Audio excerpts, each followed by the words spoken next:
Congress is now planning to hold a hearing on the Obama administration's handling of the ISIS threat. The House Foreign Affairs Committee calling for Secretary of State John Kerry to come to them and to brief the lawmakers on the White House's plan of action against this terror group. California Republican Ed Royce is the chairman of that committee, and he joins us now. Congressman, good morning. Good to have you here with us. Good morning. Thank you. So what do you want to ask John Kerry?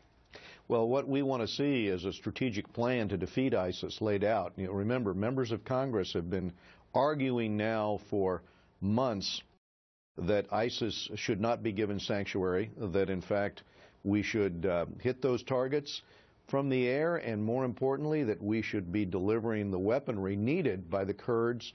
We understand that they still don't have the anti-tank missiles and the other weapons that they need. So where is the strategic plan to roll back the advances of ISIS? We want to hear this from the administration. All good questions, but how much power does Congress really have in those decisions?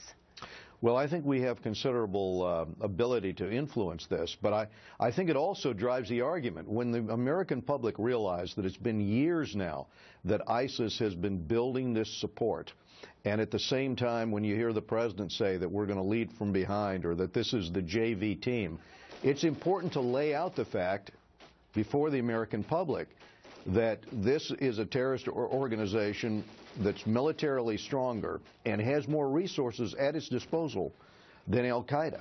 So yes, we have a very real threat here, an organization that is saying they're going to carry the war to America and at the same time are recruiting foreign fighters with passports in Europe that can come to the U.S. and from here in the United States in order to train them. We should not allow that training to continue. We should hit those bases. And the president should lay out a plan to do that. We need to lead on this and bring other coalition partners with us. You bring up great points about homeland security, and I'm wondering if your committee will have questions for John Kerry about what our status is here, what we should be doing here at home to clamp down in terms of who comes in and goes out of the country. David Cameron made it very clear that they are going to input a temporary rule that would allow them to yank passports from people that they suspect. Should we have a rule like that here as well? Well, here's what we know. We know that there are approximately 100 Americans with, that have gone there to fight with ISIS. But there are 200 more, that have gone to the region that we've sort of lost connection with. We definitely should have a system to be monitoring and to be aware and to be able to block those who have gotten training from ISIS who could come back to the United States. Our secondary problem is that we have 2,000 Let me just jump in on that first point, though, if I may. Pardon me, but because I want to go back to that. You said we should have a system to identify them. Do you have any level of confidence that we do, that we know who any of these individuals are, or that we have an ability to track them effectively? I know that we have not taken the steps necessary for our security. And I think this is one of the important things that we need to lay out. And Americans should understand that there are 2,000 foreign fighters from Europe that have passports who can, travel back to the capitals of Europe and then travel here to the United States. And we have got to get a handle on this threat because we will be visited by people who will have been taught how to make bombs and how to carry out terrorist attacks. That's what's going on. That's what ISIS is doing.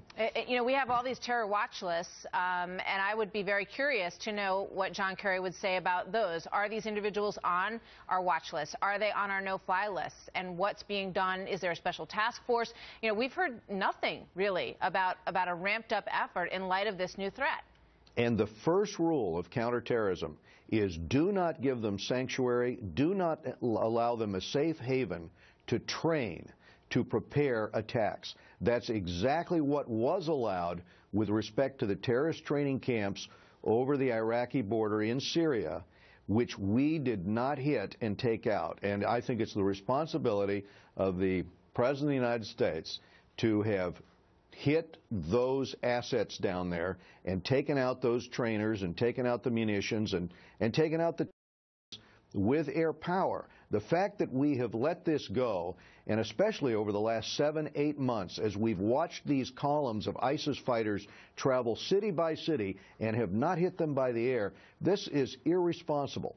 We need to degrade and remove this threat, and air power can do it. And frankly, we should have been putting the weapons to the Kurds on the ground.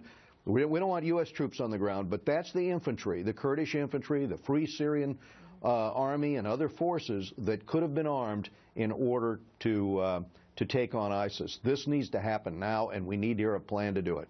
Serious questions, to be sure. Congressman Ed Royce, thank you very much. We'll be watching. Thank you.